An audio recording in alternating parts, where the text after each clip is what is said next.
pay. The president just cited a figure of women making 77 cents on the dollar compared to men. I'm wondering if you've looked at a couple of people have looked at White House salaries. There was an AEI study that said the median salaries in the White House, women make 88% of what men make. And I think PolitiFact had a similar study back during the campaign. How do you explain what appears to be a wage gap here at the White House? Well, I would say a couple of things about this. We know that closing the gender wage gap is a key part of our economic agenda, women's agenda, and here at the White House, equal pay legislation deems that there should be equal pay for equal work, and that's what we have. Men and women in equivalent roles here earn equivalent salaries. For example, we have 2 deputy chiefs of staff, 1 man and 1 woman, and they earn the same salary. We have 16 department heads. Over half of them are women, all of whom make the same salary as their male counterparts. And I think that it is worth noting, as anyone who participates in our senior staff meetings can see, that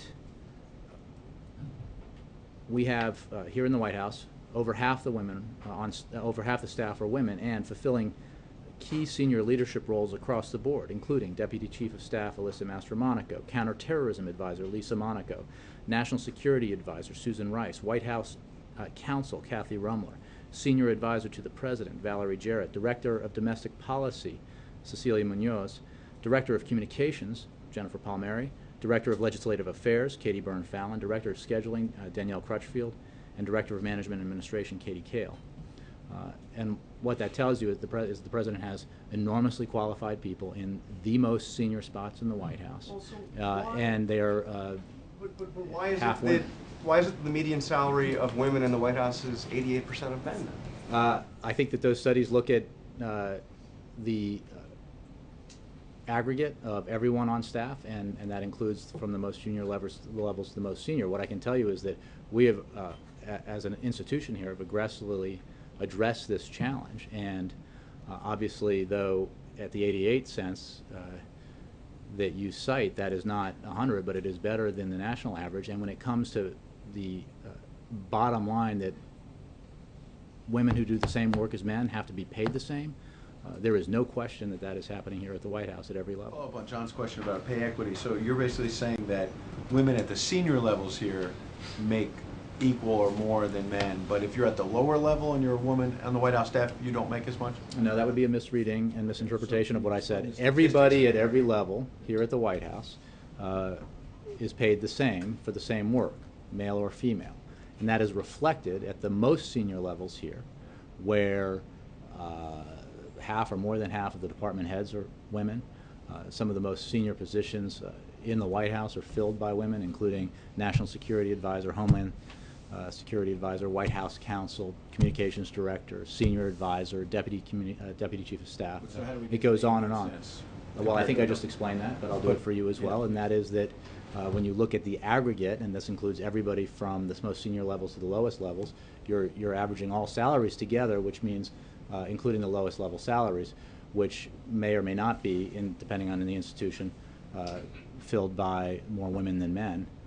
But at every level, here at the White House, you're paid the same for the work that you do, regardless of your gender. But couldn't federal contractors, some of them say that that's what they're doing as well, but the numbers are off because of what you just stated? The equal pay issue, Ed, and I'm glad you're taking an interest in it, is focused on ensuring that, for example, Lilly Ledbetter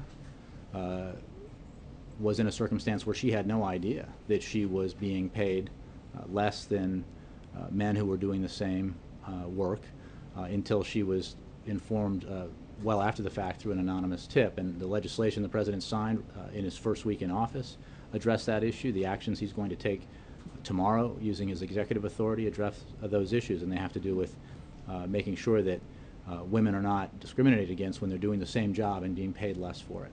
Right, and Senator Reid is going to have a vote tomorrow, I believe, on this issue, and the Democratic Senatorial Campaign Committee is putting out what they're calling a GOP pay gap and saying that there are Republican senators who are preventing women from making the same amount as men.